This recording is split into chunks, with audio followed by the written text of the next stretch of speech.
Hi, everybody. Hey, listen, thanks a lot for being here. I really appreciate it.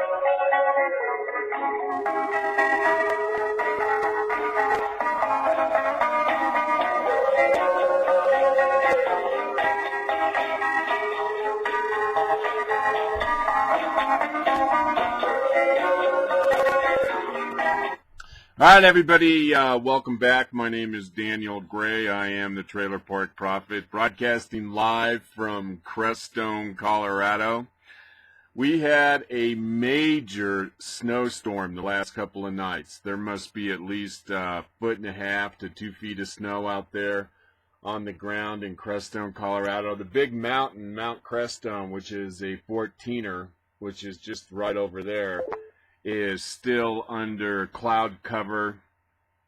And the weather report says that we've had, well, I guess we're going to get tonight, and then it's going to warm up Tuesday, Wednesday, and on through the week. So, well, it was interesting. What I find kind of interesting is when I left Crestone, Colorado back in 2004, 2005, I was gone for 8-9 years, and they went through a drought in my absence. Crestone went through a drought in my absence, and they had to spend a lot of money to put in a public water system, and the creek has been dry, and they've had to decide not to water fields and gardens and stuff like that. So as soon as I get back, Daniel Gray, your Trailer Park Prophet, voila, 2 feet of snow. And the valley desperately needs the moisture. And it's really a blessing because they really haven't had any snow in this area for 8 years, and it's affected a lot of stuff without a doubt. So I want to feel on some limited scale that Mother Nature has smiled down upon Crestone because their native son has returned. So I thought I'd inform you about that. All right, let's see. The biggest news over the weekend, this is Sunday on Monday, where we recap the events of the weekend, not the events of the weekend, but what made the news. The number one story, without a doubt, was what was going in Geneva with the P5+1 members who were discussing some sort of a agreement with Iran to limit their nuclear capability to build a bomb. And there was an agreement reached. And a lot of people really don't have the whole skinny on this story, and it is without a doubt the biggest story in the world, and that is the agreement that was reached in Geneva. Now, there's a lot of nuances and peculiarities to this agreement, and I can't believe this.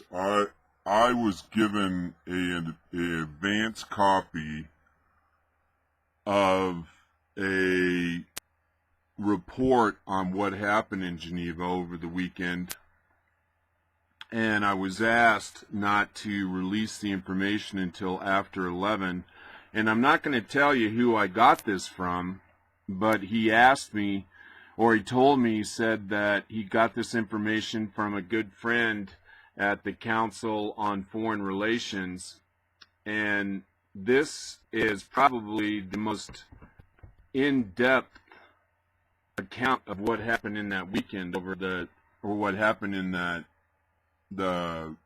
meeting over the weekend. I mean, this is unbelievably fresh.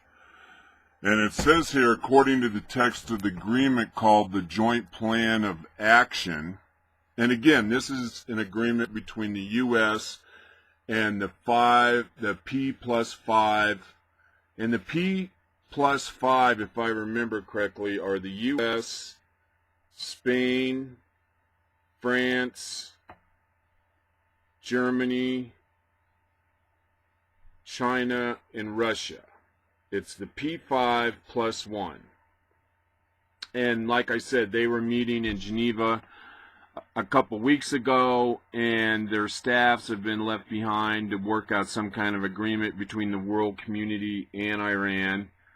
And allegedly there was some sort of agreement that was agreed upon this weekend. And it says, according to the text of that agreement called the Joint Plan of Action, the interim deal will curb the most threatening aspects of Iran's nuclear program. The initial agreement will last for 6 months, but it's renewable by mutual consent for an additional 6 months. So it's got a conditional 6 months predicated on top of a success of 6 months, and there's another 6 months of an agreement.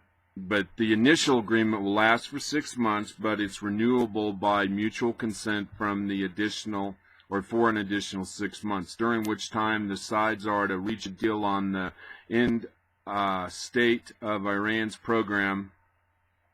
Our broad take is that this is a more for less deal, that the P5+1 will receive major concessions from Iran in return for modest give. This motivate Iran to pursue the final deal flexibility in order to get an economic boost it very much needs. The nature of the agreement will also help the Obama administration sell the interim and the in-state deals to a skeptical Congress. However, the heavy political lifting now begins for the weak U.S. administration. On balance, and at this early juncture, we assess 60% chance that a end-state deal will be reached. 60%. The deal includes provisions on Iran's enrichment program, its heavy water reactor, transparency, and verification. Regarding enrichment, the most advanced prong of Iran's program, the key aspect of the accord is that it lengthens breakout time, or the amount of time it would take for Iran to dash to a bomb. It's called the breakout time. Let me roll this up here. And according to reliable statements and estimates, Iranian breakout time will increase to at least 3 months from its current level of at least 1.5 months. And that's see, this is the thing why I really like this report. It gives us an insight into the timeline that we're under, and Israel's under, and also the timeline that Iran's under. So now we got an important piece of information in this letter that was given to my friend, that says that now we know that Iran is at least 1.5 months away from the breakout of being able to create a bomb. And there's little tidbits in here that you'll see that are they're amazing details. They're bigger than details. They give us some sort of not only a scope of this deal, but the scope of the Iranian nuclear program. That's what's really cool. So anyway, moving on. It says, while not a huge increase, it creates breathing space. This will be achieved by constraining Iran's enrichment capacity and eliminating its stockpile of 20% enriched uranium. That's good news. Iran will freeze the number of machines enriching uranium at roughly 8,800. Iran has 8,800 of these like centrifugal spinning things that take the nuclear material and push the more active material to the outside using centrifugal force. And they got 8,800 of them. And you need a lot of them, but that's quite a few. And it says about those, it says Iran will freeze the number of machines enriching uranium at roughly 8,800, refrain from installing additional machines, and not begin enriching in the advanced IR-2 centrifuge. I didn't even know they had that, but now we know. Iran has an IR-2 centrifuge, and that's to finish off the material, make it bomb grade.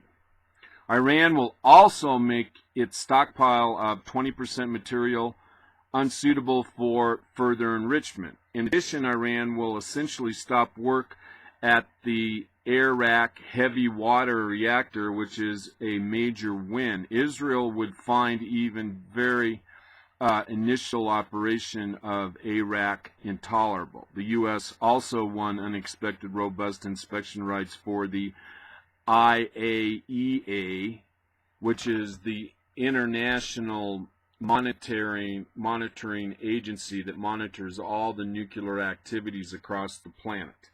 The IAEA. I'm trying to remember what that stands for. It's something like the International Atomic Energy Association. Okay, so the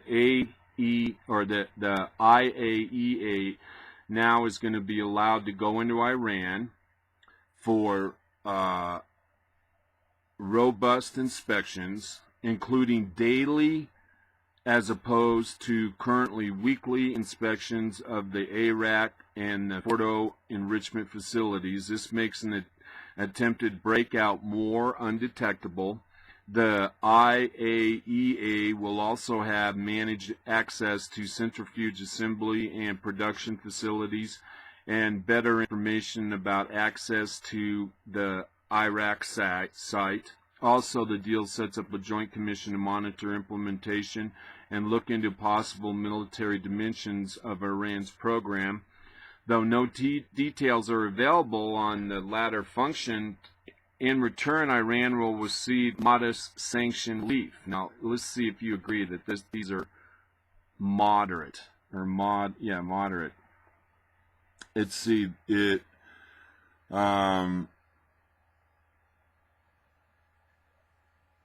okay, we mentioned that. Iran will receive modest sanction relief. Over the 6-month period, Iran will receive access to $4.5 billion from oil sales and purchases of Iranian crude. Will be able to continue buying at current volumes.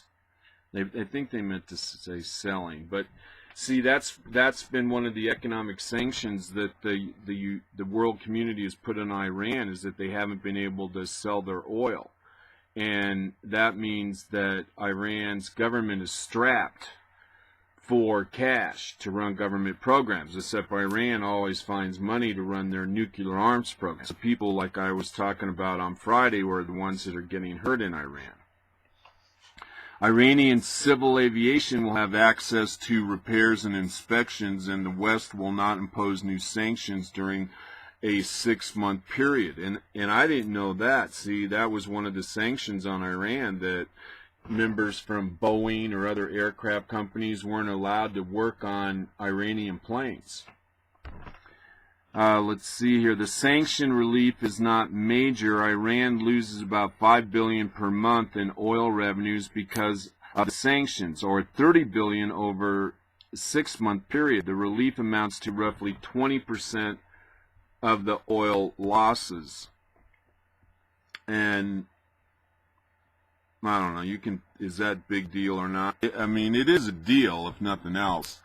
And it goes on to say, however, Iran did relatively well in 2 aspects. While the West did not recognize Iran's right to enrich, the NC agreement will involve a mutually defined enrichment program with mutually agreed upon parameters consistent with practical needs, with agreed limits on the program. For a period to be agreed upon, Iran will use the document to claim de facto Western recognition, even if in reality Iran would not be granted an enrichment program until it meets Western demands.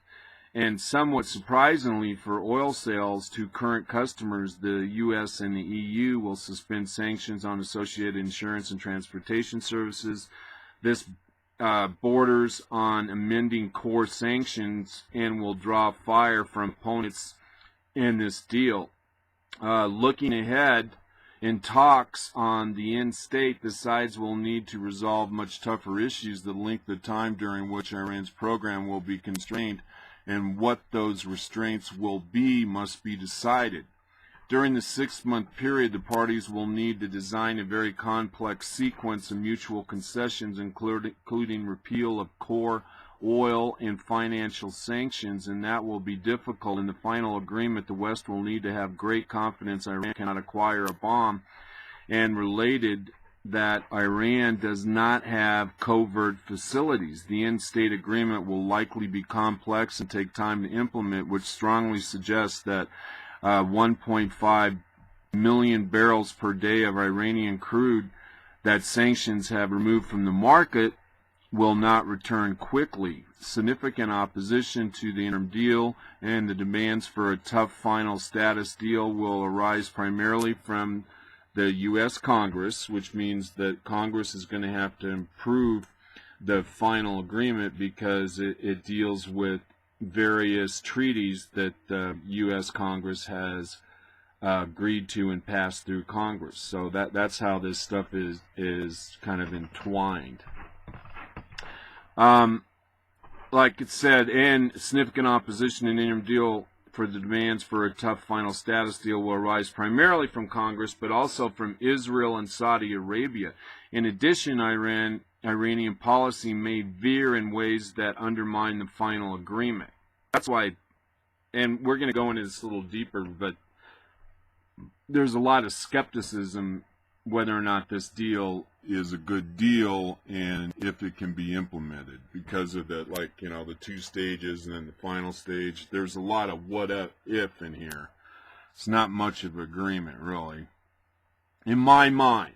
But we're going to listen to some other people that have something to say about this agreement too. But the reaction in Iran, the deal so far has been very positive, which kind of scares you. The supreme leader, Ali Khamenei, praised the work of the negotiators and the transitional conservative deputy speaker of parliament. He's not a conservative, Mohammed Morsin, but to Rofradad similarly praised the outcome, but hardliners will surely over time attack the more for less nature of the deal. Iran will chafe and could even balk at severe and long-term constraints on its program being part of the in-state deal. Indeed, given Iran's track record, it may not even fully comply with the interim deal. So this thing has got more holes in it than a sieve. From the Western perspective, the U.S. Congress is the greatest threat to the final status deal. Ideally, a strong U.S. president would lead this battle, but Obama currently has limited influence on the Hill, and that's because of his credibility on Obamacare. I told you that this was going to spill over into his foreign policy, and here's somebody that says, in fact, that that's the case. It is very likely that bills will be enacted in the near future that impose new sanctions on Iran after the 6-month period has expired. The administration has virtually no chance, barring unforeseen events, of extending the interim deal for another 6 months. The Hill, or Congress, will also probably try to pass legislation dictating the in-state's terms. These bills may pass but could well be vetoed. They would be vetoed. Related, this probable congressional action could anger Iran and affect its policy. Well, of course. Also, as specified in the Joint Action Plan, Congress will have to repeal U.S. nuclear-related sanctions as part of the final deal. This, you know what this is? This is a deal that makes Obama look like he's done something big. That's what this is boiling down to. President Obama would like the discussion to be off of Obamacare, and President Obama now is becoming more and more cognizant of his legacy, and Obama sees this as a way to say that he helped neutralize Iran and save the world. But just going through this is the second time I've been through this. It's evident that this is not gonna come to fruition. This is not gonna be complete. I mean, this is in my mind, and if I'm wrong, I'll apologize down the road when I find out. But this doesn't look good. Okay, Israel will continue to express strong discontent with the deal, but Israel's influence has probably passed its apex. I thought that was a really curious comment or observation to make. I mean, why has Israel's influence passed its apex? Is that because of the lack of influence they have with Barack Obama?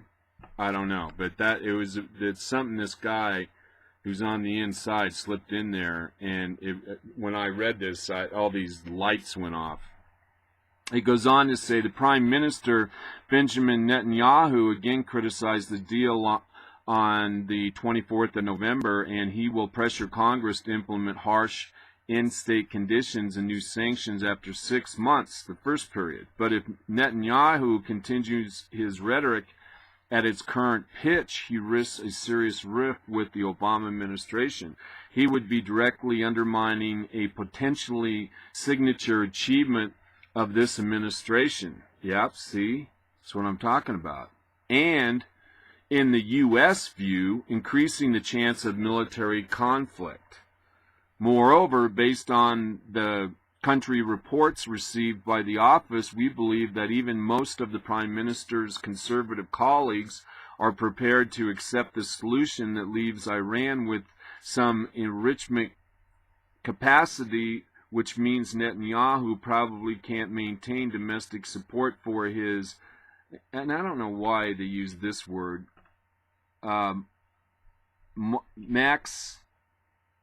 for his maximalist position.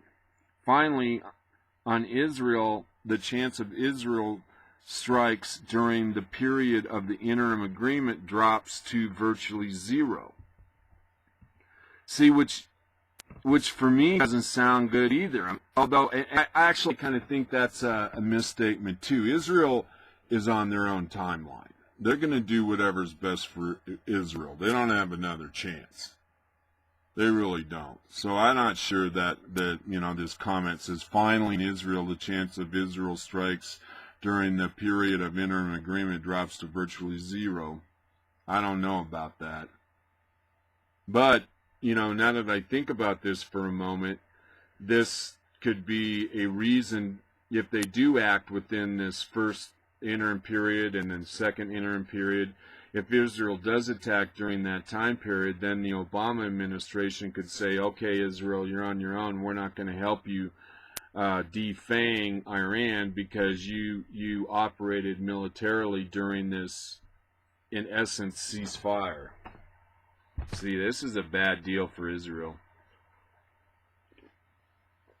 This really is. Saudi Arabia. Now remember, Saudi Arabia is on our side.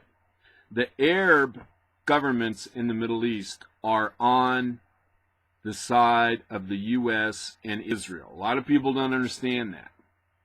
And remember again, the Arabs, well, primarily the Saudi Arabian Arabs are Sunni.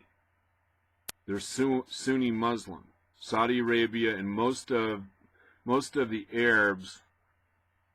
Well, I don't want to say that. Just let me say this about Saudi Arabia right now, because it's hard to keep countries straight, which are Sunni and which are Shiites. But for this discussion, it's important to point out that Sunnis are the more moderate, which is a stretch of the term moderate. But Saudi Arabia is Sunni, and Iran, they are the more radical. They're the Shiites. And not only that, in Iran, they're Persian. They're not Arab. So that's why a lot of countries in the Middle East support the U.S. and Israel over Iran. And it's funny, how when you listen to the pundits out there, particularly in the mainstream media, they don't seem to understand that distinction, which is important to know when you're looking at the Middle East. Saudi Arabia presents only a modest threat to an end-state agreement, but poses a very significant geopolitical threat in reaction to this agreement. Unlike for Israel elites, the Saudi elites, there is truly no acceptable final agreement. The Saudis view any U.S.-Iran détente as undermining the U.S. commitment to Saudi Arabia and the Gulf Sunni monarchies generally. In addition, the prospect of lifting sanctions on Iran refreshes visceral Saudi fears about Iranian hegemony in the region. And I hope you understand hegemony, but it all has to do with if Iran gets the bomb, it increases their influence in the region dramatically. That's the effect of having a bomb. It's not just having one, or it is just having one. And then it's also, you can use it too. It changes the dynamics, and it makes Iran the big dog on the block, so to speak. The Saudis view any, okay, I said that. Let's see. Oh, in addition, the prospect of lifting sanctions on Iran refreshes visceral Saudi fears. Okay, I already said that. The Saudis have limited access to the U.S. political process and can't directly impede a deal like Israel could. And that's not true. Saudi Arabia and the Gulf states, they have plenty of lobbyists in Washington, D.C. Plenty. So that's not exactly Jake. But Saudi Arabia could, as a result of perceived threat from Iran, bolster support for Sunni groups in Syria and Iraq, potentially eliciting an Iranian response that could in turn sour the atmosphere for ongoing nuclear talks. Now that just blows my mind. But you know what? If you remember, we talked about this very thing in how Iran works in that region.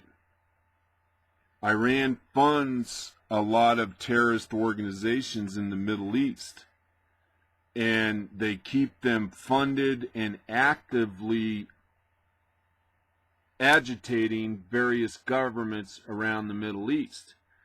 And they do this for a number of reasons, and one of which is that if they're in a negotiating situations with somebody that has one of these Saudi Arabian insurgent groups in their area, they can literally call off the dogs. And they do. Okay, let's see here. Despite the multi-layered opposition, we believe the sides will probably reach a final status agreement. I don't. But it's a close call, 60%, like they said earlier. Iran agreed to the more for less deal, hoping for a payoff at the end of the talks. If diplomacy fails, Congress will ensure that the U.S. impose extremely harsh sanctions, while France will ensure that the EU measures stay in place. The bedrock of sanctions would remain strong given the dire state of Iran's economy. The regime will try hard to avoid that outcome. As mentioned, Iran will continue to bleed financially during the course of the interim deal. In fact, the administration will almost certainly enforce sanctions with special vigor during the interim agreement to ensure that sanctions don't atrophy. Even though we've reported on the show that they've already started to reduce sanctions, the Obama administration has. So it's interesting how you can get conflicting information. Certain interest groups, including the powerful energy and auto sectors, will taste sanction relief and seek more. The U.S. has now begun to acclimate Congress and Israel to the idea that Iran will have a circumcised enrichment program over the long term. Interesting choice of words. And it's the And let's see, and then it concludes here. To conclude, regarding oil markets, the 23 November agreement will exert modest bearish pressure on price. Geopolitical risk surrounding Iran has infused markets with a premium, some of which will come out, but the return of roughly 1.5 million barrels per day that sanctions have removed from the markets is not imminent and is far from assured. Iran won't affect fundamentals in the near future, and that will keep bearish sentiment modest. So, again, I wanted to go through this line by line with you because I've been reading a lot of stuff on the P+5 or the P5+1 and monitoring this story with Iran. And what I liked about this article is it gave us a lot of new information, and it really gave us insight into the agreement. And I felt like this individual that wrote this is a disaffected third party.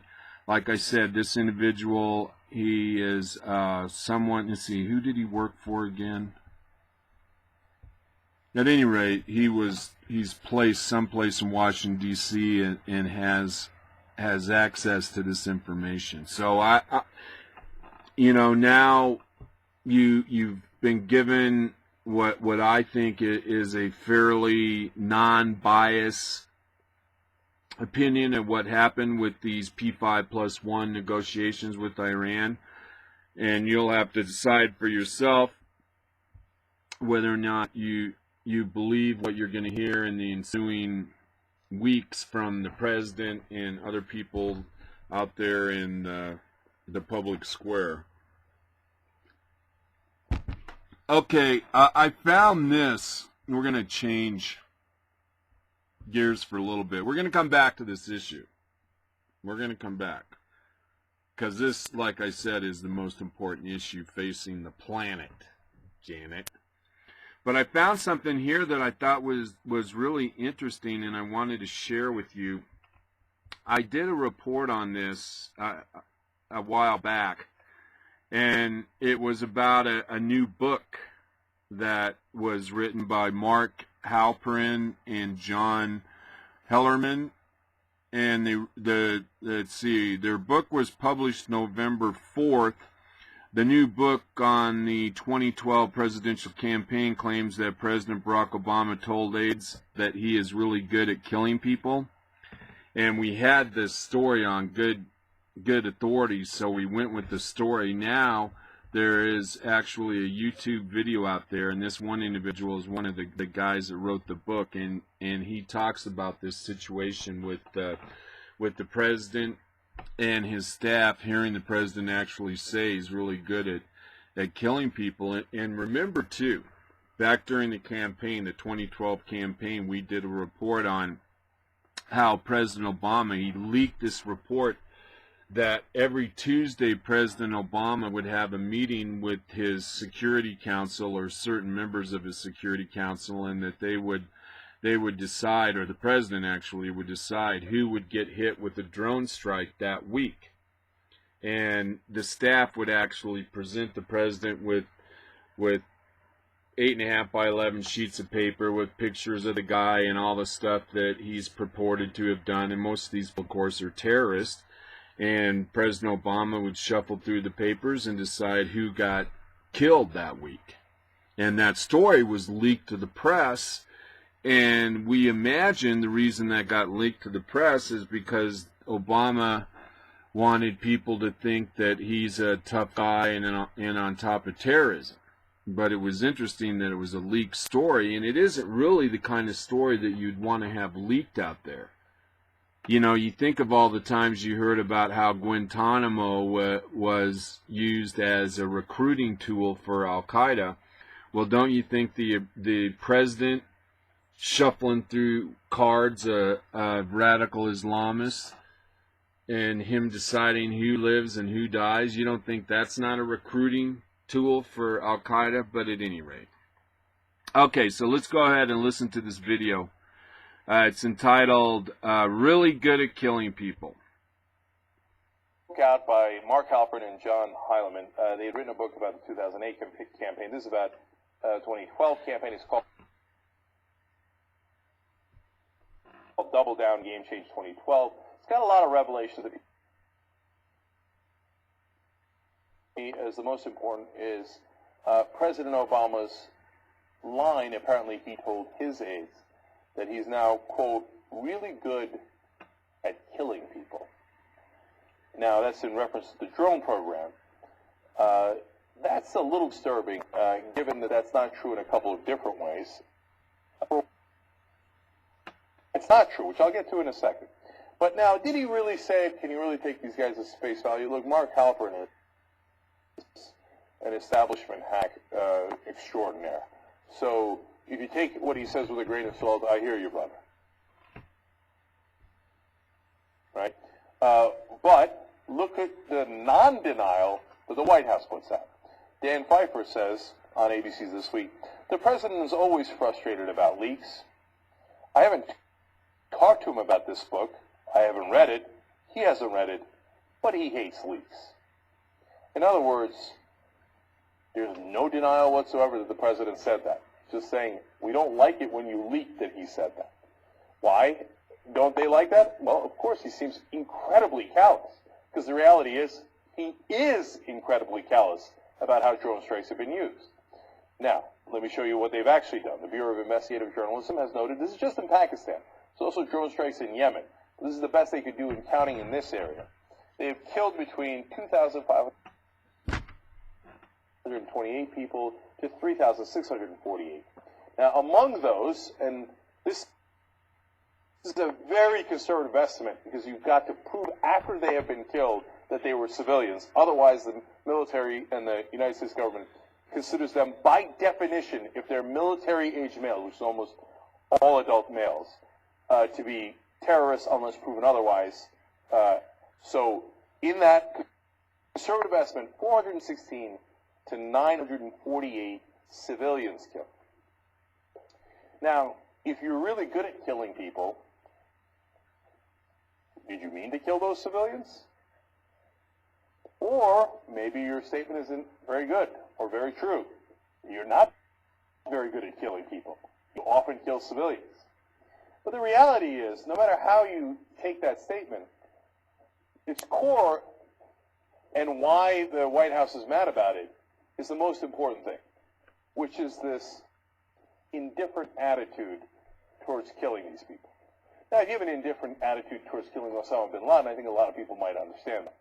But when you have anywhere between 400 and 900 civilians at least killed, including a grandmother that we showed on her family on the program last week, came in for hearings in D.C., her family did, blown to smithereens.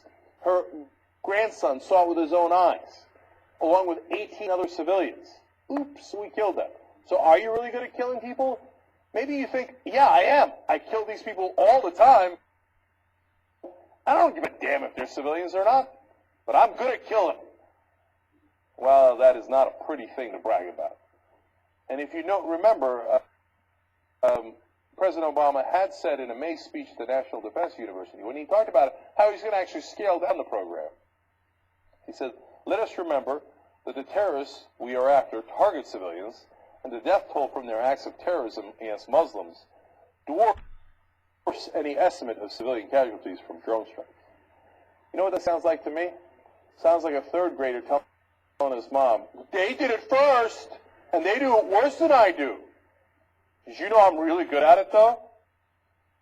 Well, that's exactly what we're afraid of. You know, I have mixed emotions about the drone program. I understand what this guy was trying to say in his criticism of the drone program. I mean, it is a sad state of affairs when you take out a known terrorist and his family with him. I understand how the body count kind of adds up, and yet we are really in a war. And one of the things that's even in our Constitution is that we don't have to, what do they call it? I can't remember the word they use. In other words, we don't have to lodge the government forces. That's actually in the Constitution, that our government can't make us bring in our soldiers and quarter them. That's what they call it, quarter them. Give them a place to sleep and a meal, quarter them.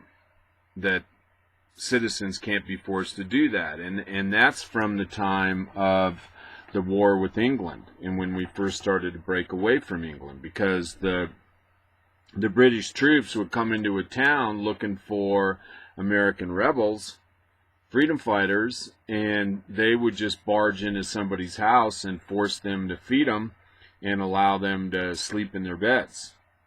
And so that's why that provision is in the Constitution, and why it's kind of interesting that our administration is killing terrorists that are being harbored by citizens. And you know, I mean, I understand. I'm sure you're thinking, well, some of these houses that got bombed, they were a terrorist nest, and terrorism in Pakistan is kind of a cottage industry. It's kind of a industry that you can make at home. You know, it's kind of like work from home kind of situation. And so you would imagine that in order to create a home, that the women and the elders and the other people that would be associated with this home that had a terrorist in it would most likely be supportive of the terrorist activity, and not just somebody who it has, or maybe they are. I mean, it could be a situation like with England, that the terrorists just come onto a house and take it over. That could be the situation too. So either way, these drone strikes have killed a lot of civilians. I think they said 900 civilians so far. And some of those 900 were complicit with the terrorist operation, and some of them weren't. And not to be coarse or crass, but that happens to be the nature of war. There's going to be collateral damage. There's going to be civilians that die. I know I know that's cruel, but that's the way of the world. And we're at war with radical Islam. I mean, all I got to do is refer you to the Boston Marathon this year, and of course what happened on 9/11. So while I have sympathies for the loss of innocent life, I still have the rationality that we're at war. And I have to support the president. I would have to support the president. I don't like it. I know that there's innocent lives that are going to be lost, but I support President Obama in the drone program. I truly do. But the irony in all of this is that the left has pretty much walked away from this issue. And remember, during the Bush administration, the media did daily updates on what was going on in Afghanistan and how many lives were lost in Iraq. They did nightly updates of that, and now they don't do any of that. And in fact, did you know this? More people have died in Afghanistan under the Obama administration than under the Bush administration, by a factor of like 10. And yet the media really kind of stays off that story now that Obama is in charge. And part of the reason why we've lost so many soldiers in Afghanistan is because the Obama administration has restricted the ability of our soldiers to defend themselves, and also put all these like all these criteria for the soldiers' decision-making process to actually engage the enemy.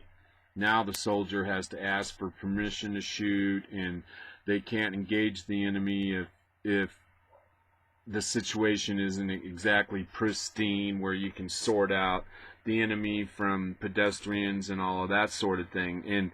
And all that hand wringing and chin scratching ends up costing Americans their life.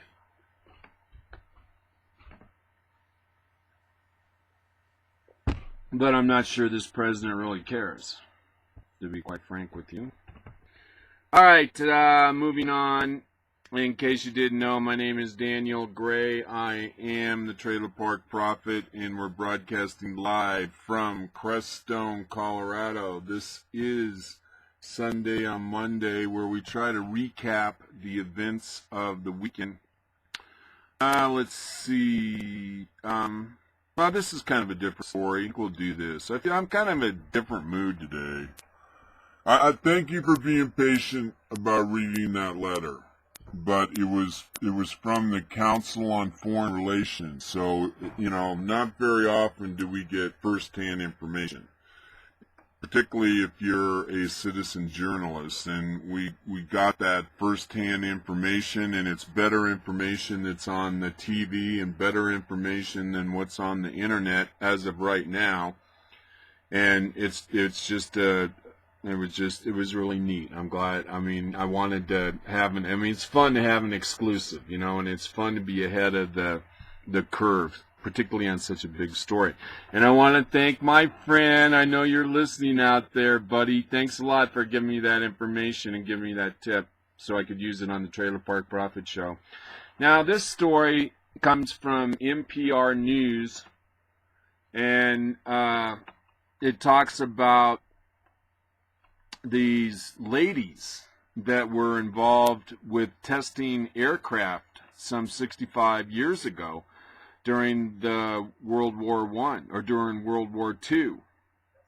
This one lady, we're going to listen to her in a moment, from St. Paul, Minnesota, when Elizabeth, that's her name, Strophus, looked into the sky above her homeland in Faribault, Minnesota during the height of the Great Depression. She saw a future that didn't involve working at the city clerk's office and struggling in poverty. She saw the clouds, the open air, and she wanted to be up there. It began as a young gal trying to climb as high as I could. She said, I had that feeling I wanted to get higher. So Strophus went to the bank and took out $100 to join a flying club, a local flying club. She left behind her bicycle as collateral and headed into the air. After the Japanese bombed Pearl Harbor, she quit her job, signed up for the newly formed Women Air Force Service Pilots, where she became one of the first women in the United States to fly military planes. The story of these women, known as WASPs, W-A-S-Ps, remain largely unknown. They flew the biggest bomber planes. One of the planes they flew, the Martin V-26 Marauder, was so dangerous that it became known as the Widowmaker. They even attached a long piece of canvas to the back of their planes to allow men to practice hitting targets with live ammunition. Oh my God, could you imagine? The famous female pilot, Jackie Cochran, spearheaded the effort. The military agreed to create a program in 1942 when they realized it would free up male pilots to go to war. The WASPs flew the United States since Congress refused to send them into combat or recognize them as official members of the military. That's not good. And only last month, President Obama signed a bill giving the WASPs the Congressional Gold Medal, the highest award for civilians. President Carter had previously granted the WASPs veteran status. And so let's give a little listen here to this wonderful woman and pioneer, Elizabeth Strophus, and let her explain in her own words what it felt like to be a woman in 1942, actually driving flying experimental planes. All right, Elizabeth, take it away. Welcome to Trailer Park Prophet Show. Don't get nervous. Everybody here is really cool. Elizabeth Strophus will modestly argue otherwise, but on the air show circuit, she's a bit of a celebrity. Look at you. We all want to grow up and be just like you. Here at the Eden Prairie Air Expo, people stop by the 89-year-old's booth for autographs, to snap her photo, and often should thank her for her contribution to aviation history. Thank you so much. These days, Strophus gets lots of attention for being among the first women in the U.S. to fly military planes. But the former test pilot hasn't always been so forthcoming about her flying. For decades, she kept her work with the Women's Air Force Service Pilots, or WASPs, pretty much to herself. Nobody wanted to hear about women pilots. They didn't even know we existed. I had everything in my closet, my uniform, all my pictures, my books, and everything I had in the service. I told the kids when I died, put it in my closet. Nobody wants to hear about it. Oh, they didn't buy it. Although they served the war effort in the early 1940s, Strophus and her fellow female pilots weren't granted veteran status until 1977. Only then did she feel comfortable to start talking about her adventures in the air. You're a lost generation that hasn't been told about. Seeing Strophus today, it's hard to believe there was a time when she didn't embrace her pilot past. The Minnesota native can still belt out songs from her military days. Yankee Doodle came to Texas just to fly an AT. We are your Yankee Doodle gal. That's wonderful. She can identify old warplanes by the sounds of their engines, and she doesn't go anywhere without her aircraft earrings. This is the small plane I used to fly, a 65 horsepower Cup. This is a 4-engine, I think it's my 4-engine bomber. That's B-17, 1,250 horsepower in each one of those engines. Elizabeth Strophus believes she was born to fly. The only problem, she says, was that the rest of the world wasn't quite ready for her destiny. They just told us, Phil, on December 20th, 1944, they said, thank you, girls, you did a great job, now you can go home. Nobody wanted a woman pilot. I went to Northwest Airlines and I showed her my credentials. I had a seaplane ready. I taught instrument flying. And so they looked them all over. They were very impressed, and they surely would like me in their front office. I told them what they could do at their front office. I wasn't about to go. And I wanted so badly to be out flying. It kind of broke my heart. But that's all right, because that was the way it was. No. I got little tears in my eyes. She's such a precious little lady. And if you want to see this video, you go to my Facebook page, Daniel Gray. And you can see this video. I actually do have tears in my eyes. Oh, I'm such a romantic. 65 years ago, we were embroiled in World War II. 65 years ago. Amazing. All right, let's move on here. What else do I got going here today? Oh, did you hear this last night at the AMAs? AMAs are the American Music Awards. This doofus, his name is Macklemore. He said last night, he acknowledged that Trayvon Martin and the hundreds and hundreds of kids each year that are dying due to racial profiling. I guess he's unaware that more than 3,000 black people are killed every 6 months by other black people. And I got this article actually from Alan West. But this guy, he's just emblematic of a lot of people in Hollywood or celebrities. They're totally ignorant of what's going on in society, and they get their news from people that they admire or that they're sycophants to, and they repeat stuff that is just patently not true. You know, hundreds and hundreds of kids each year that die by profiling. That's not what's happening. But this guy, I mean, he has this microphone. He's on this big stage. And a lot of people listen to fools like this. Now, here is the exact opposite. This guy's a black guy. His name's Kevin Jackson. And he has his own organization. It's called the Black Spear. Now, I don't know much about this guy. He's really handsome, I'll tell you that. And let's see if there's... Where did I get this from? Anyways, he was quoted as saying, this guy Kevin Jackson, he's a black conservative. He says, quote, Obama was elected by ignorant black people and the guilty white people who created ignorant black people. I mean, for me, it's just profound. Remember, and I wonder if we could find this. I bet I could find this real quick. It just dawned on me. This would be an excellent time to look at this. Remember we did this, we've done this video several times of Malcolm X talking about white people and how people should steer clear of white people because they're trouble. And he's right. I mean, there are a lot of white people out there, progressive socialists, that are not at the public square trying to help out black people. They say they are, but they're absolutely not. I wonder if I can find this real quick. I'd like to hear it again. It's the Malcolm X. No, let's see. And white people. Alright, let's see if I can find this. It's weird. Sometimes I can find this video and sometimes I can't. Malcolm X, white people's guilt complex. Yeah. Let's see, right here. Let's go ahead and listen to this. I think this is the one I'm looking for. Anything Malcolm X has to say, I want to listen to. And I'm so grateful because I think the white people are so guilty, knowing what they've done to black people, that they feel if the deeds were reversed, they would hate the black man if he had done the same thing to them.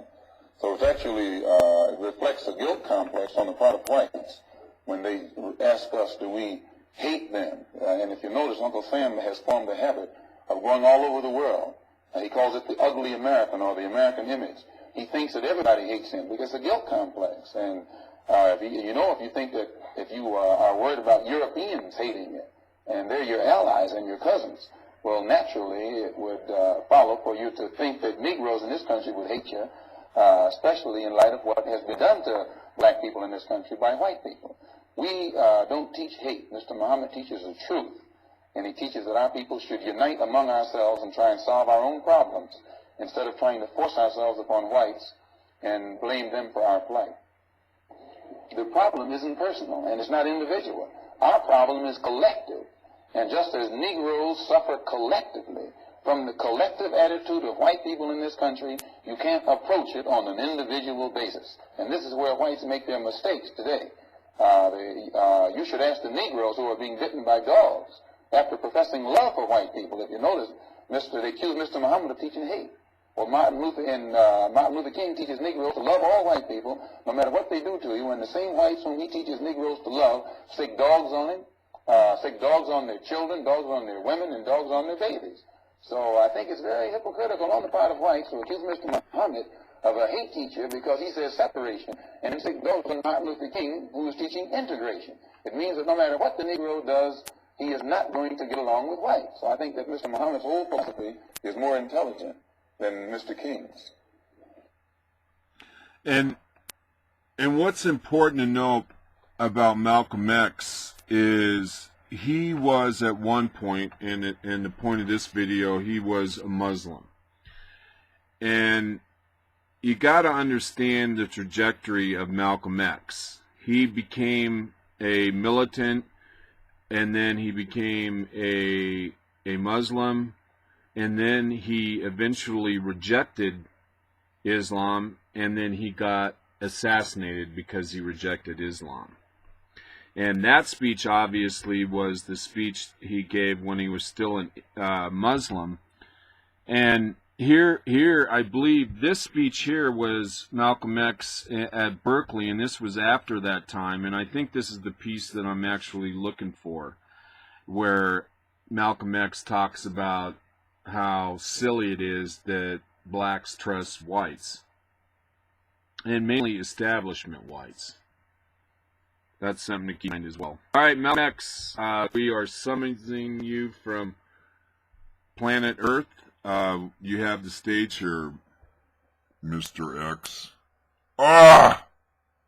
Oh, that's too bad.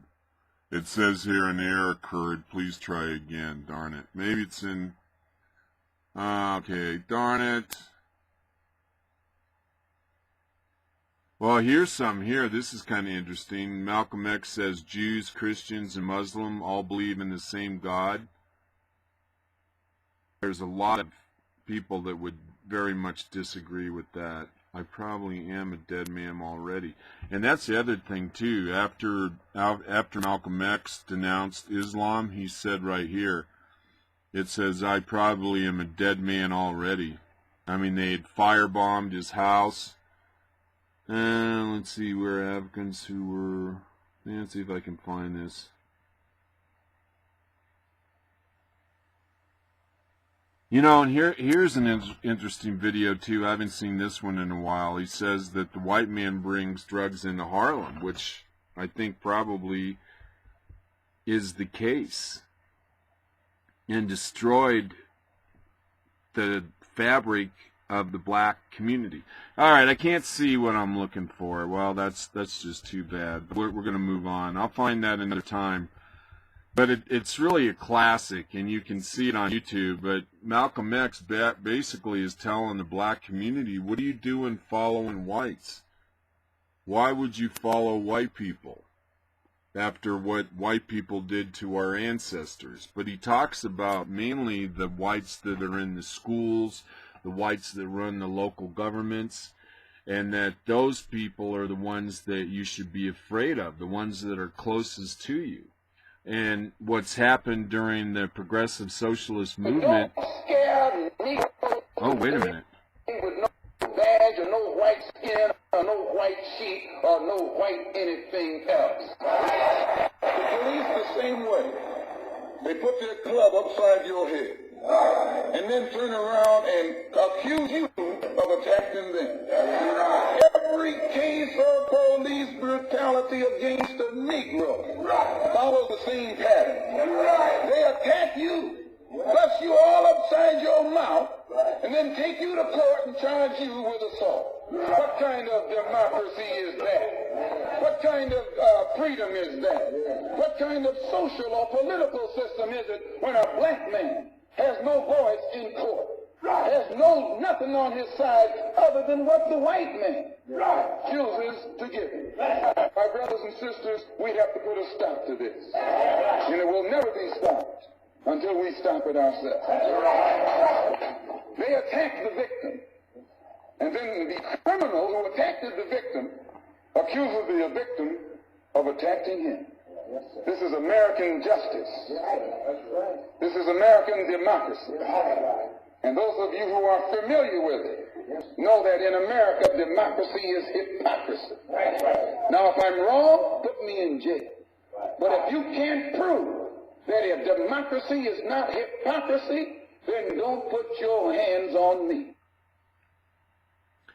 Yeah, democracy is the hypocrisy. But, you know, I look at this and I take it in the historical context, and I understand exactly what Malcolm X is trying to say here. And it really does fit into this one clip that I was looking for, that white people are not to be trusted, and that black people need to somehow be able to sustain themselves outside the confines of white society. And there was a time in black society after the rebuilding of the South, the reparations of the South, where the blacks were pretty much sticking to themselves, and they were creating their own economies and their own society, basically, and blacks were becoming very successful.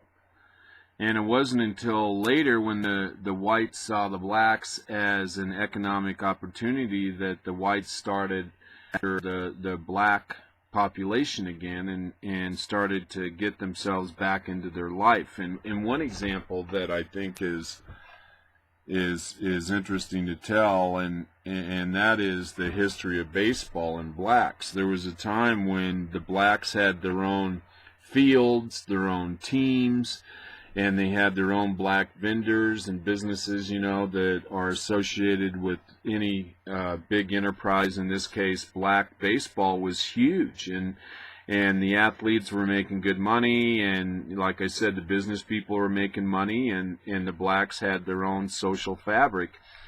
And it was it was the effort or the rule to allow blacks into Major League Baseball that tore up all these black businesses. I mean, there's kind of an irony there that is rather rich, you know, that the blacks were doing fine on their own, and then when the blacks in this instant were brought into Major League Baseball, it destroyed some of the social fabric of the black community. And here they were basically paying homage to the white man and were abandoning their black culture.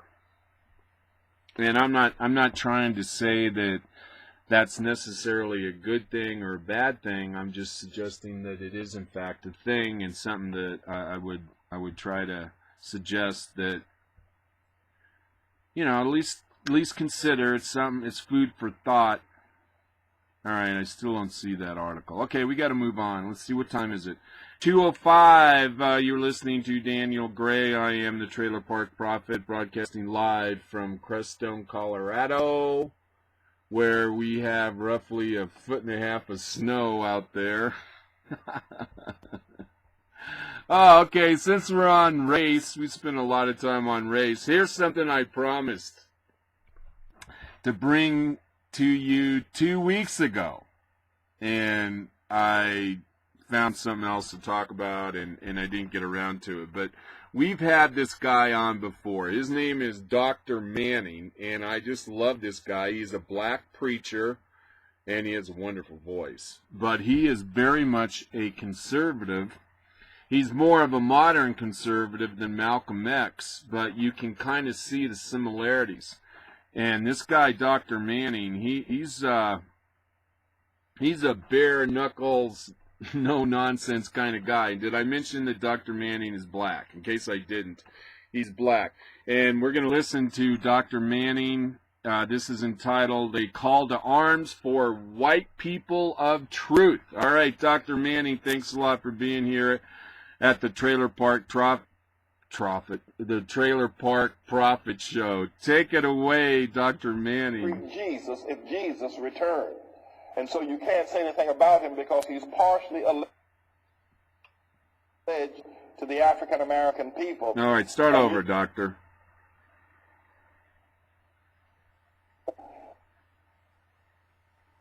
The African American people who have treated this man better than they would treat Jesus if Jesus returned. And so you can't say anything about him because he's partially alleged to the African American people.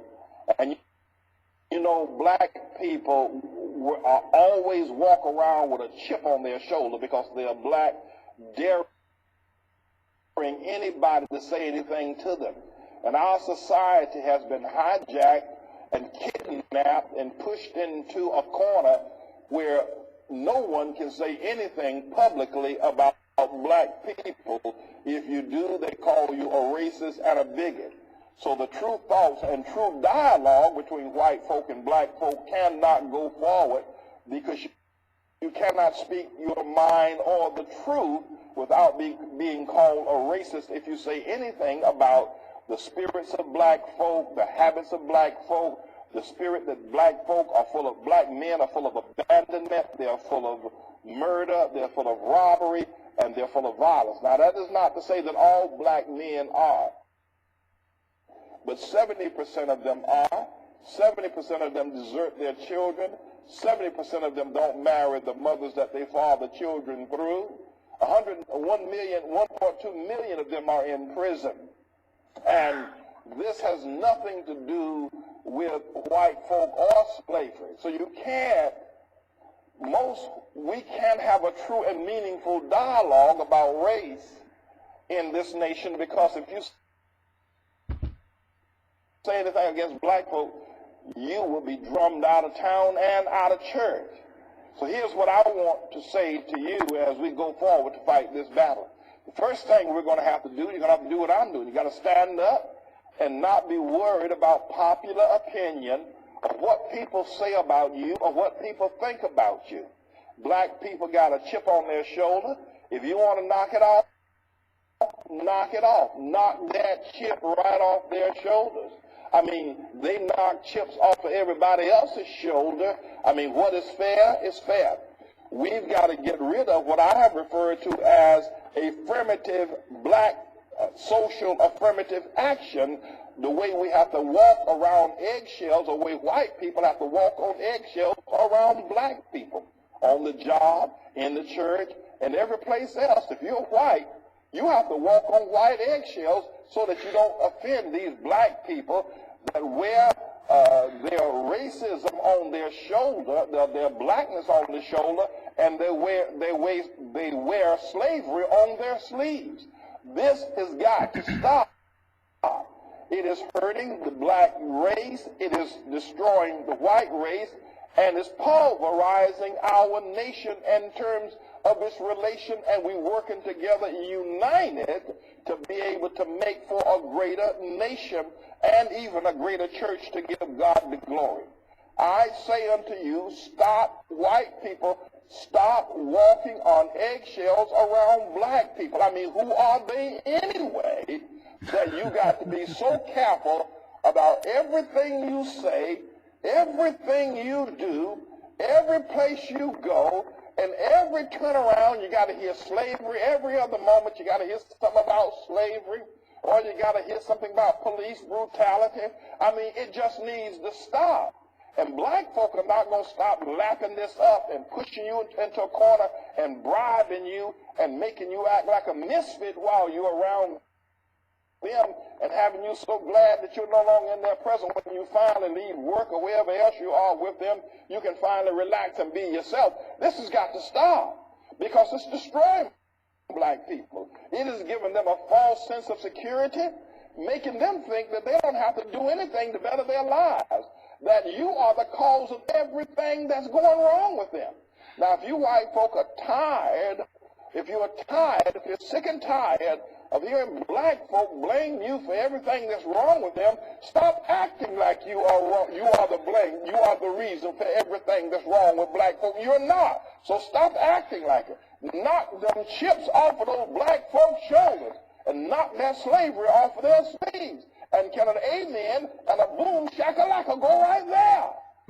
Praise Almighty God. I am Pastor James David Manning, and we're going to put an end to this mess going on here in America, and we're going to build a great nation of unity.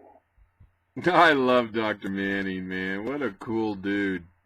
And he's got some other videos. You can go to YouTube. Here's a kind of a little smattering of his offerings. He has another video here. It's called What Kind of Fool Are White People? Why Black People Make Good Slaves. Dr. Manning also has an episode here, 10 minutes. It says, God is sick of black people. Dr. Manning says, drop the A-bomb. What else does he have here? Anyways, he's got the best of Pastor Manning's shocking statement. I wonder what that is. We should let's listen to this. Dr. Manning's shocking statement. This might be worthwhile. But I love his voice. He's passionate, you know. He really has a handle on. For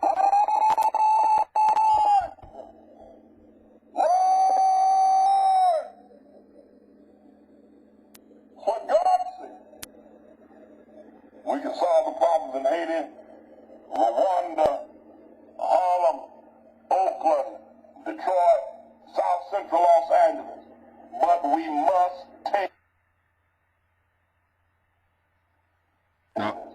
But we must take down Al Sharpton, Jesse Jackson, Cornel West, Tom Joyner, and all those black talking heads we see on television. We must take them down,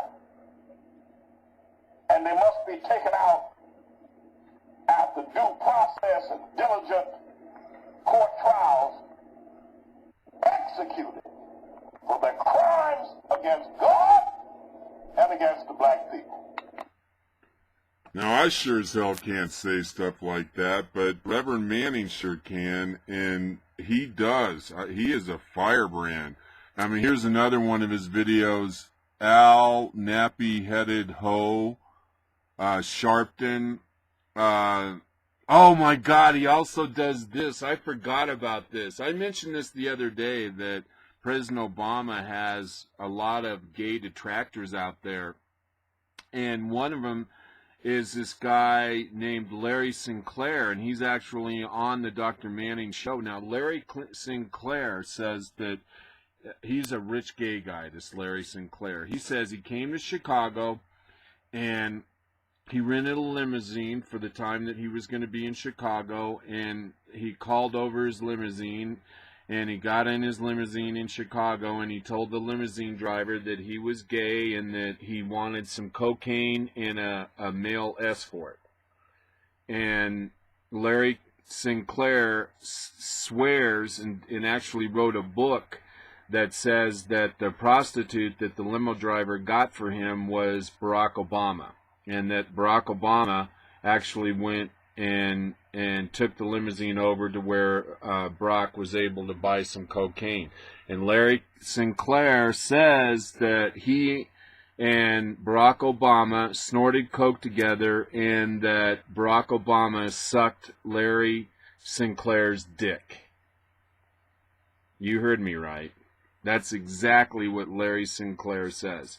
And he wrote a book, and he has stuck to his story that that's true. And he got an interview, obviously, with Dr. Manning. And Dr. Manning is a serious man and took Larry Sinclair very serious, at any rate. Just kind of interesting stuff. It could be fiction. I mean, I wasn't there seeing Larry Sinclair get his little tube polished, but I tell you what, you'd have to be a total fool to say something about this president, because as we've chronicled on this program, this president is very much engaged in political revenge. And we'll learn more about that in the ensuing years. Again, the books that are going to come out of this administration are going to be world class. And how deep we actually get into the inner operations of the Obama administration will depend on how other Obama administration officials respect the legacy of President Obama. Now, already it looks like Robert Gibbs has thrown President Obama under the bus on Obamacare. But actually, having said that, we haven't heard from Robert Gibbs now for 2-3 weeks. Robert Gibbs was the spokesperson for President Obama in his first term, and Robert Gibbs has been out there saying that Obamacare is a disaster and blah, blah, blah, blah, blah. So, I guess the point of it, to finish the point, is that if senior White House officials like Robert Gibbs continue to come out against President Obama, then there's going to be a cascade of administration officials from the Obama administration that are going to come forward and give us some insight into the workings of the Obama administration. Okay, here's a story here. This is pretty unbelievable. This is a story that I got this story from your daily dose of conservatism. This story actually, let me see if we got any phone calls. Hang on a second. I was just thinking. I haven't informed anybody that if they want, they can. That's not good. But if you want to call in, I got to see if there's any callers. Sometimes we have some callers. But if you'd like to call in to the Trailer Park Prophet, you can do so by dialing 646-716-8506. Again, if you would like to talk to Daniel Gray, the Trailer Park Prophet, you can do so by dialing 646-716-8506. And we'll check back in a few minutes to see if we actually have anybody on the line. But until that time, I'm going to go to this story. Oh, wait, maybe I already have it right here. Yeah, I already have it here. But it like I said, this is from CNN. And this is really remarkable. And this writer, let's see, what's his name? The author of this CNN piece, what? It was written 2 days ago. And for some reason I can't see this author here, but at any rate, It says, as tens of millions stand to lose their health insurance benefits over the coming months, mainstream establishment mouthpiece CNN has been investigating why there are so many poor and underinsured Americans. In an investigative report titled Obamacare Scandal You Haven't Heard About, CNN journalist John Blake thinks he's figured it out. It's not that the government has created an air of learned helplessness or shipped jobs to foreign countries through restrictive legislation and taxes, or that Americans have seen their purchasing power decrease exponentially, making it impossible for them to meet their basic needs. And the Patient Affordable Care Act certainly can't be to blame, even though the health exchanges don't work and people are being rapidly moved from their current insurance policies because of regulations set forth by the new law, or that those who manage to sign up will see tripling of their rates, which will further impoverish them. No problem. According to CNN, is the Christians, specifically the Christian pastors and their churches in southern states, who have apparently done nothing to address poverty or failed to push their governments to expand social health care services through forced wealth redistribution. In an article on CNN's.com Belief blog, CNN writer John Blake says that while famous pastors preach in states where crosses and church steeples dot the skyline, they do nothing about poor who can't get the health insurance they would receive if they lived elsewhere. So this guy's taking this as an opportunity to blame Christianity for not providing the necessary health care their people need. I mean, this is really pretty profound. It goes on to say that this refers in turn to the decision by the 25 states not to participate in Obamacare's expansion of Medicaid. The states, now listen carefully here, were allowed to opt out following last year's controversial Supreme Court decision on Obamacare, which upheld the law as a whole but struck down the mandatory state participation in Medicaid expansion, citing the protection provided to state powers under the 10th Amendment. Blake covers different perspectives on the question of speaking out, but the premise of the CNN article is that churches are to blame for Obamacare's failures, not the federal government, not the Democrats who passed it, not the President Obama himself. The thinly veiled implication, a repeated theme in leftist critiques, is that Christians are hypocrites who care about personal salvation but not about good works. And this, by the way, this article is written by Steve Quayle, and he writes for Breitbart. But if CNN and John Blake would have done the research, what they would have found is that there's anyone in this country providing community outreach to the poor, handicapped, and uninsured. It's the faith networks, most of which are Christian. In 2001, there were approximately, get a load of this, 26,000 food pantries in America. Of those, fully 75% were operated by faith-based organizations. They were staffed not by government employees bilking the system for billions of dollars in reckless spending and outrageous benefit and pension plans, by Christian volunteers. In fact, 9 out of 10 people working in faith-based food pantries in America are volunteers, doing so out of their own free will, good nature, and need to give back to those that are less fortunate. Moreover, with respect to healthcare itself, faith-based hospitals in America have been found to provide higher quality health care than other counterparts. These hospitals and the Christian organizations that support them raise millions of dollars a year in an effort to assist the poorest of our society with their medical needs, again, primarily through individual donations, not wealth confiscation. And it goes on to say, I just love, this guy writes so well. Thus, while Mr. Blake et al. Make the argument that Christians don't care about poor, the facts prove otherwise. It's the very people it criticizes in this investigative report on the scandal that are spending their personal time and money to help those in need. And the kicker, no one had to write a law or force these people to do it by the barrel of a gun.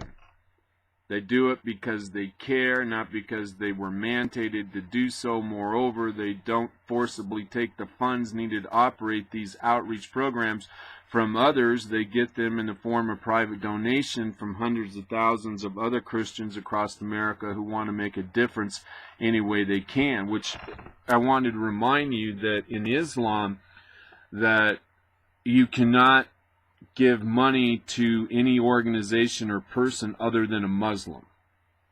Muslims are required to tithe something like 10% of their income, but it's only to go to causes that help Muslims. They can't go to help infidels. And that's just an interesting story. But it illustrates, I think, concisely the prejudice that the mainstream media has against Christianity. All right, you know what? Can I have a minute? I gotta run right outside and grab Bailey Parker. She's crying. It's getting cold. And so this is citizen journalism, so just hang on for a minute.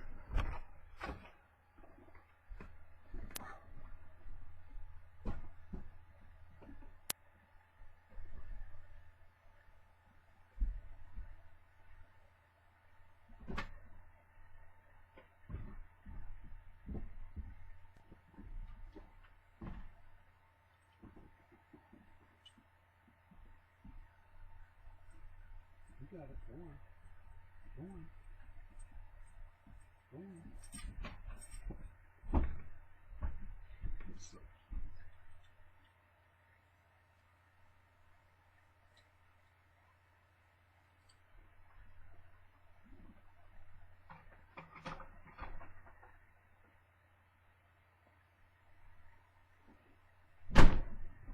All right, I'm back.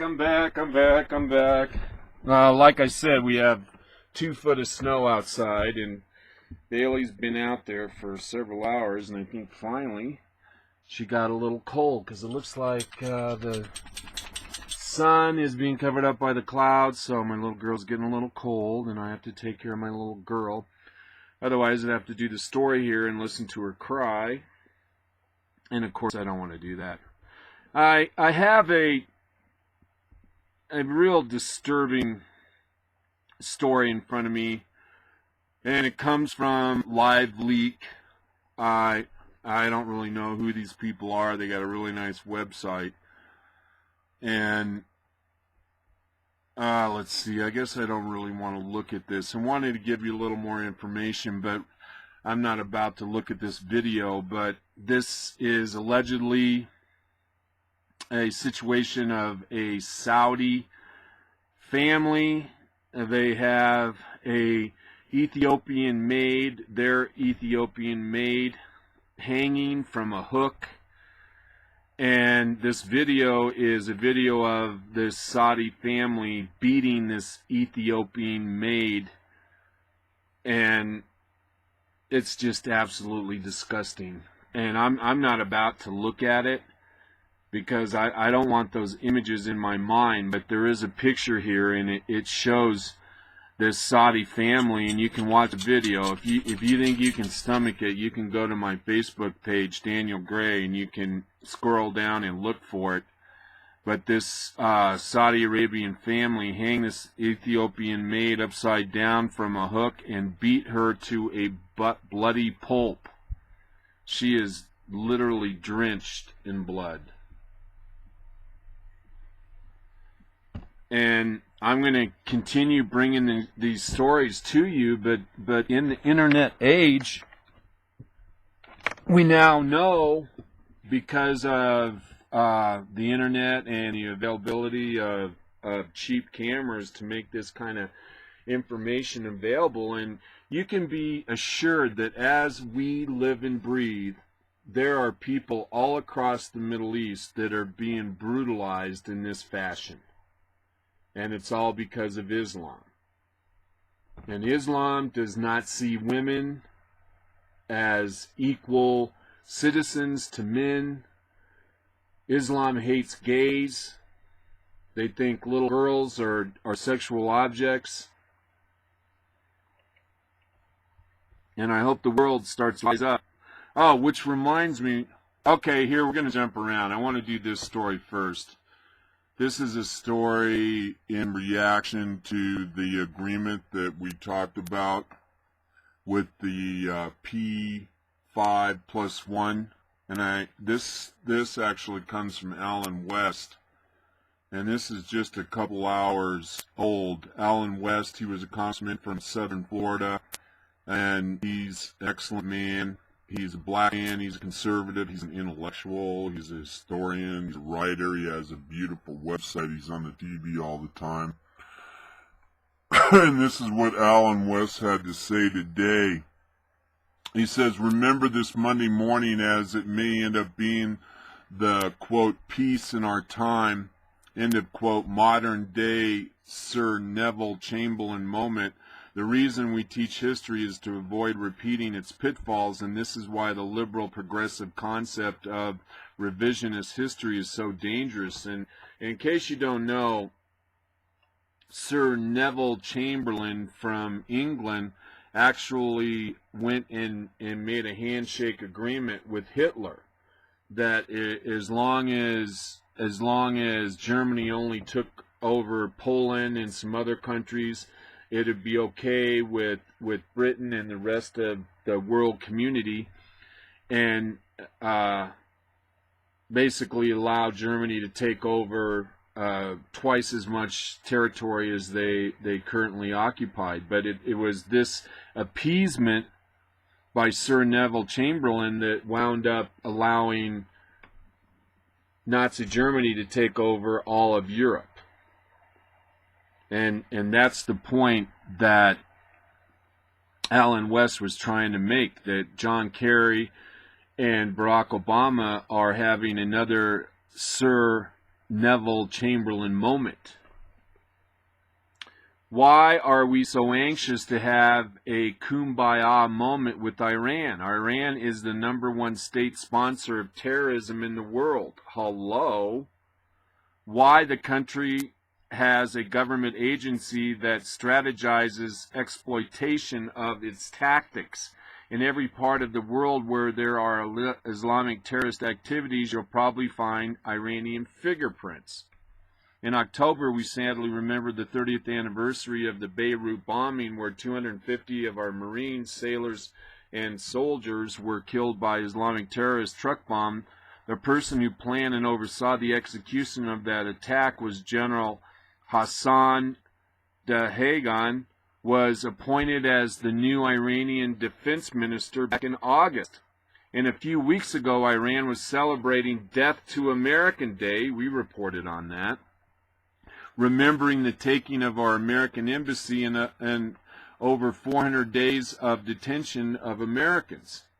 Out of almost 190 countries in the UN, there is only one that continuously calls for the destruction and the elimination of other member countries, Iran. And how is it that the Secretary of State, John Kerry, would even engage in talks with Iran while they have an American citizen, Christian minister, Ashid Abdini, imprisoned for nearly a year? The unconscionable part of this travesty is that he was not even mentioned by President Obama nor Kerry. He remains in prison. So what did we gain from this embellic venture? The same as Neville Chamberlain, the opportunity to return home and receive the cheers of those who are clueless and be hailed as having accomplished something historic, not a historic achievement, but a historic blunder. Even Al-Sharia acknowledges there's a tough road ahead. We have a peaceful regime led by theocrats focused on obtaining a device which will initiate an apocalyptic event according to their belief. The theory of mutually assured destruction does not apply. And the reason being is that Muslims really feel that there's going to be an end time, and after that end time, well, first, during or before the end time, they have to wipe Israel and the U.S. off the map. And then after that end time, then Muhammad will come back. Remember, I was talking about this. He's supposed to come back and reincarnated in through a stream over by the heavy water nuclear reactor in Iran. I mean, these people are crazy. But going on, Neville Chamberlain thought he had secured an agreement with Adolf Hitler, but in reality he had encouraged and enticed the dictator with his weakness, Machiavellian. And the demands increased on President Obama and John Kerry have done nothing less. See, this is basic Machiavellian type psychology here. If you present yourself as being weak, then you'll be taken advantage of. I mean, this is grade school type politics. This is just another failure of an inept community organizer and will not only affect Israel and America, but the world. So now it's off to a series of fundraisers for Mr. Obama where he can be praised and lauded while the rest of us contend with the failure of Obamacare and ponder the ramifications of his foreign folly. History will remember Chamberlain as an incompetent fool, and the legacy of President Obama is heading that way. The country needs a Winston Churchill. He was at first vilified for his views, but he ultimately became the symbol of strength and a champion for his countrymen, which ironically I want to mention to you that President Obama very much disdains Winston Churchill because Winston Churchill disdains Islam. In case you didn't know, I thought I'd update you. All right, what time we got? 2:36 here on the Trailer Park Profit Show. My name is Daniel Gray. I am your host. Now, here's John Bolton. We do a lot of John Bolton stories. Now, he used to be the ambassador to the United Nations under President Bush, and I really like this guy. He's brilliant. You know, he really is. John Bolton. And he was quoted as saying, let's see, do I actually have a statement? And this is in regards to the agreement, the P5+1 agreement with Iran's nuclear program. This is in response to what he had to say. John Bolton basically said Obama's deal with Iran is a, quote, object surrender for America. And that was a deal that I read to you early on, which was inside information that I got from the Foreign Council on Relations. Let's see, the Stash nails it. Oh, that's his nickname. John Bolton has this big white mustache, so they call him the Stash. Nails it as always, via the Hill. He says here, and this, I guess this is John Bolton speaking, he says, President George W. Bush's ambassador to the United Nations, that's who John Bolton is, decried the new nuclear deal with Iran as an object surrender by the United States. The hawkish John Bolton, now a senior fellow at the American Enterprise Institute, wrote in the Weekly Standard that U.S. negotiators agreed to a diplomatic Hail Mary, accepting a subpar deal in an effort to keep talks alive. See, I kind of said the same thing. And I hadn't read this article yet.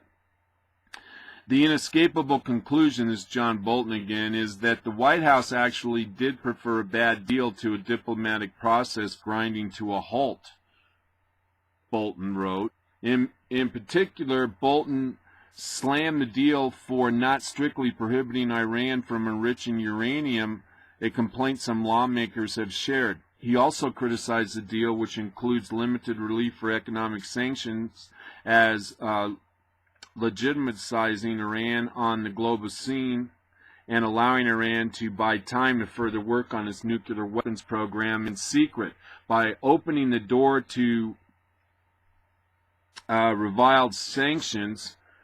He argued that the U.S. will have a much harder time closing them in the future, even if Iran violates the tenets of the deal. Meanwhile, he contends that Israel's ability to conduct a military strike on Iran will become that much more difficult under the deal, as the international community has shifted to giving ongoing talks time to produce something fruitful. He argued that Iran will continue working toward a nuclear weapon in private while buying time during negotiations. Quote, in truth, an Israel military strike is the only way to avoid Tehran's otherwise inevitable march to nuclear weapons and the proliferation that will surely follow, he wrote, making the case for Israel exercise of its legitimate right of self-defense has therefore never been more politically important.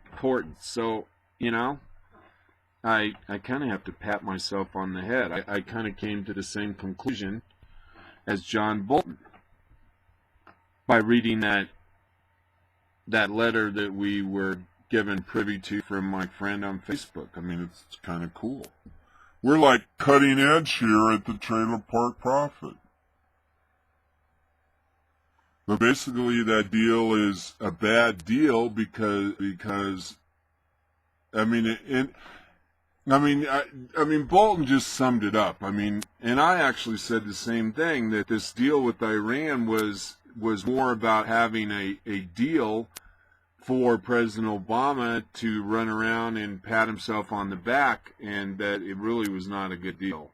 And, you know, with the first segment, the second segment, and then the final segment, you know, I mean, it's not really a deal. It's a deal to keep talking. All right, let's see here. I had something I want. Oh, this. Okay, wait, is this it? Oh, no, I want to do that talk. That is kind of an interesting story. But there is something I really want to get into. Oh, and then here, we got to do this. This was within hours of this deal being struck on Sunday. And this comes from the Conservative Infidel. And this was posted today. And this is via the Blaze. And this is written by a guy named Oliver Darcy. And this was actually published in Tehran, Iran, and is also on the wires, as they say, Associated Press. It says Iran's President Hassan Rouhani says the nuclear deal reached with world powers recognizes Tehran's rights to maintain an atomic program, which John Bolton just said. The remarks come just hours after Iranian envoys and world powers reached the first step accord in Geneva aimed at easing Western concerns that Tehran could one day seek nuclear weapons. Rouhani on Sunday repeated Iran's claim that it would never seek atomic weapons. His reference to nuclear rights in a nationally broadcast speech touches on the country's demand to keep its uranium enrichment program. And actually, we have a YouTube video, and this is kind of remarkable. I mean, this was just yesterday, and now we have a YouTube video of President Rouhani. And remember, President Rouhani is the face of the Iranian government. The actual person behind the curtain pulling the strings is the head mullah, the head religious leader in Iran. That's the individual who is pulling the strings. This guy, Rouhani, he's just the face. He's the happy face of the Iranian regime. So let's hear what he has to say. I didn't know he spoke English. All right, President Rouhani, welcome to the Trailer Park Prophet. Since the very first days of its operation, the government, in addition to economic, social, and political activities, it has also started its activities in the field of foreign policy, and particularly since the start of autumn, the trips by political officials to Bishkek in August, and also the trip to New York in September. Bishkek in August, and also the trip to New York in September, and the commencement of 5+1 negotiations with Iran at the ministerial level in the first, as a first step in New York and later in Geneva.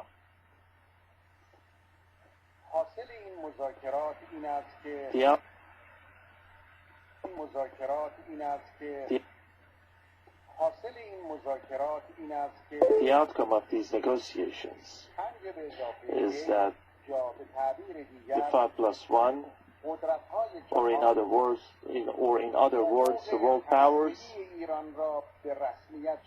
have recognized Iran's nuclear rights. Yeah, man, see, that's not good. That's not good at all. And the reason being is that Iran is taking this agreement as they want. And they're going to use this internally in Iran to say, look, we're a very viable government. We were able to bring the U.S. and the rest of the world to the bargaining table, and we got a bargain out of the community that benefits our country. And more importantly, it acknowledges that Iran has a right to a nuclear program. And so this is turning out to be a bad deal for the U.S. and the world community, but it looks like it's a real good deal for Iran. At least they seem really happy about it. Okay, moving on. Remember, we've been reporting on this new craze that's going on in the black community. Black youth coming up and knocking people out from behind. I think it's called knockout. And we were calling on Al Sharpton and Jesse Jackson and the president to weigh in on this phenomenon, because these black gangs are choosing to knock out just white people. And believe it or not, Al Sharpton came out. Oh no, here, I got my stories mixed up. But while I have this story here, let's do this story too, because it has to do with Al Sharpton. I wanted to do this after Malcolm X, but we were, this is another story, but I guess I'll just jump to this story. Sorry. This is just easier for me. But it is about Al Sharpton. And this story, I'm trying to remember where this story comes from. This is kind of funny. It comes from the Other News. And news is spelled N-E-W-Z. And this was posted on November 23rd. Headline, Al Sharpton claims Black Friday is too racist. New York, New York. Reverend Al Sharpton doesn't like Black Friday. No, not the long lines of people waiting to storm the shopping malls, or even the choice of many leading retailers this year to open up and shop on Thanksgiving to waste sales. Sharpton instead has a big problem with the term Black Friday itself, and he plans to do something about it. Sharpton, 59, he's my age, says he will lead a group of marchers down New York City's famed Fifth Avenue the Friday after Thanksgiving to protest the name given to the day which officially kicks off the busy holiday shopping season every year. Quote, this is Al Sharpton. He says, I firmly believe the term Black Friday is racist and degrading to every person of color in this country and around the world, said Sharpton during a morning press conference outside his office in downtown Manhattan. Quote, brothers and sisters, please unite with me and support our cause to bring down the derogatory term. Someone from the audience of hundreds loudly asked Sharpton what he proposed the day after Thanksgiving be called instead of Black Friday. And Sharpton responded, how about White Friday or Blue Friday? He said, his voice reverberating over the heads of the gathered onlookers. Hell, said Sharpton, call it Pink Friday, but let's cut out the racist intonations. We've progressed so much as a people over the years, folks. We deserve better than this. It was initially unclear how many supporters would show up to protest the march down the glitzy Fifth Avenue with its countless top-end retailers. In other news, spoke to a few people present this morning to gauge their reaction to Sharpton's call to arms. Quote, "I think it's a wonderful idea what the Reverend is proposing," said Winston A.R. 44 of Brooklyn, New York. Quote, "I wish I could take part in the march, but I'll be in Target trying to get a sweet fat screen television for my living room. Can't beat the prices on Black Friday, you know." Another person on the street said, "I'm not really sure what's racist about Black Friday, to be honest," said Danielle Wilson, 29 of Manhattan. Quote, "I was always under the impression that it meant the stores would be making some profits." Quote, "I'll be there to march with Reverend Shopton," said Gladys Minnow, 66 of Rego Park, Queens. She said, he can count on me to help sound the alarm and wake up our young people to realization that Black Friday is not just a shopping day, but a day with evil connotations. I just hope there'll be some hot coffee beforehand." And this organization, InOtherNews.com, that's what they're called, they reached out to New York mayor, the new mayor in New York.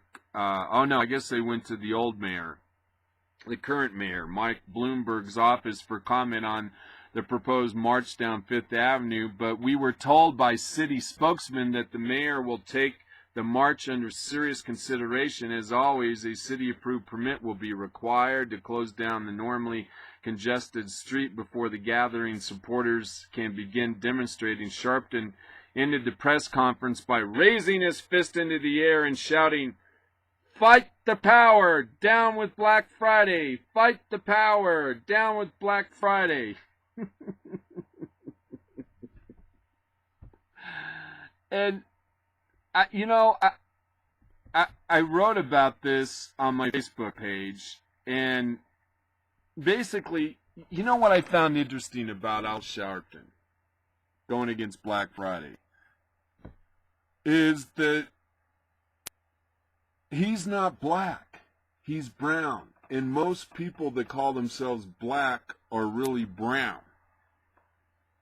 If you really want to get down to it, black should be called brown people because they're more brown than black.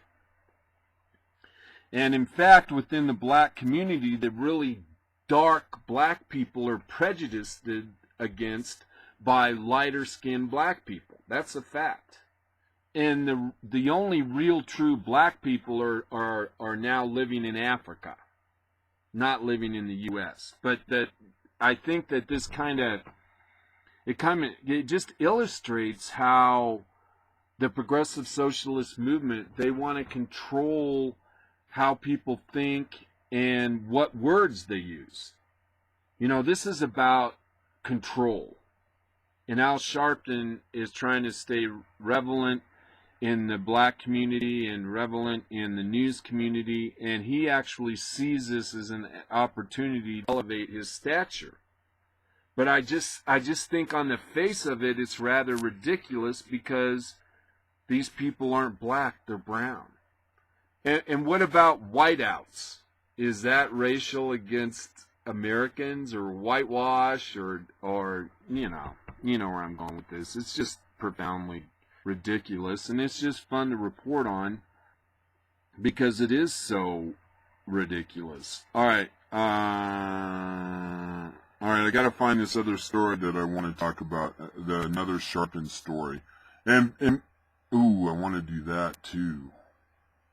I don't know if we have time for that story. But at any rate, here's Al Sharpton. And I told you I would bring this story to you. If this happened, I'd bring you.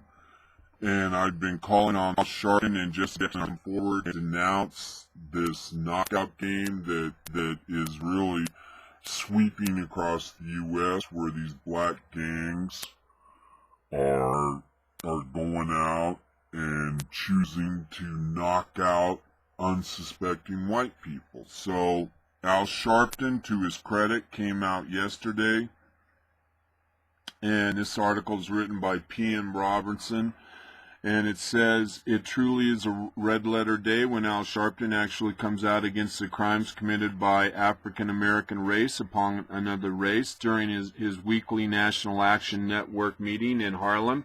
According to the New York Post, Sharpton said, quote, "This kind of behavior is deplorable and must be condemned by all of us," he stated, end of quote.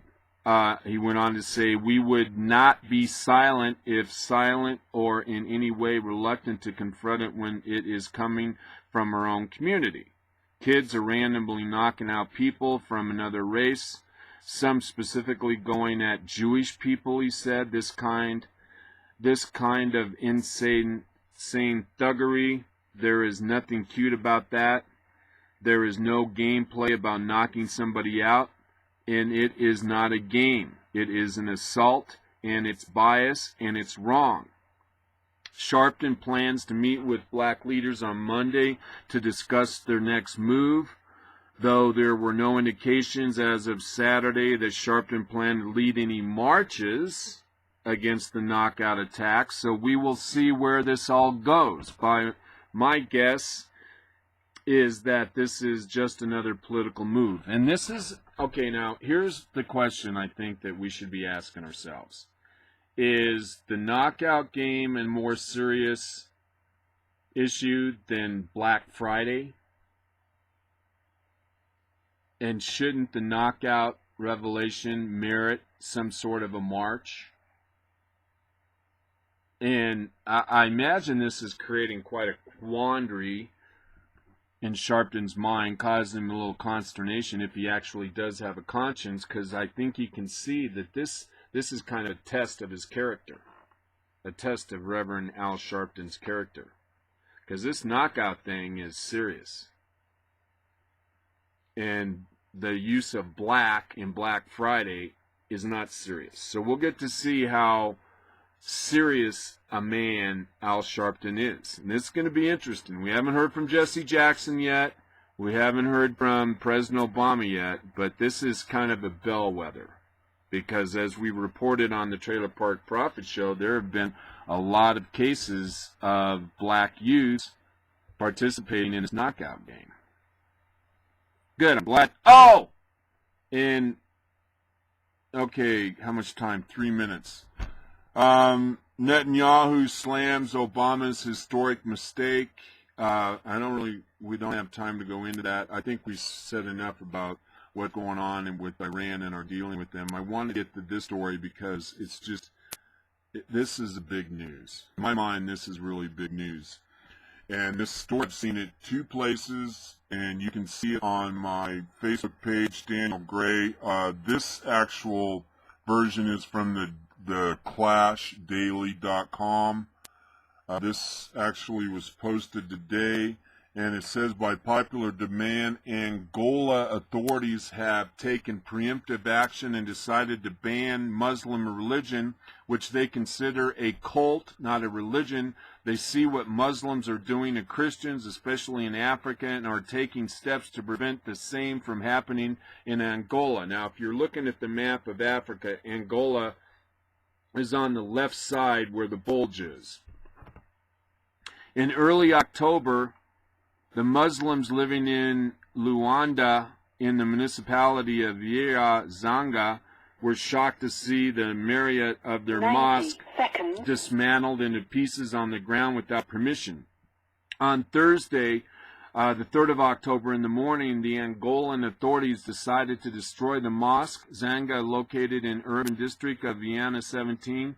The governor of Luanda, Bento, announced in a radio spot that radical Muslims are not welcome in Angola, and the Angola government is not ready for the legalization of mosques in Angola. On Tuesday, November 19th, The Minister of Culture, Rosa Cruz of Sevilla, said regarding Islam, the legalization process has been approved by the Ministry of Justice and Human Rights. Therefore, all mosques would be closed until further notice. It should be noted that Angola government has made closing of mosques a priority. The only 2 mosques located in Luanda have already received a warning document signed by the mayor and municipality. So here we have another country standing up to radical Islam. I honestly feel this is a proud day for the world, and I actually think there's another country that I can bring up that is also going to pass laws restricting the practice of Islam.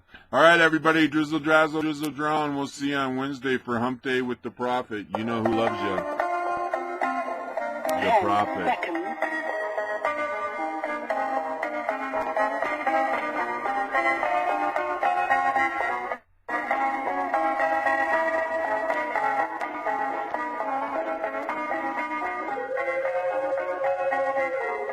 Gotta go, Kokomo!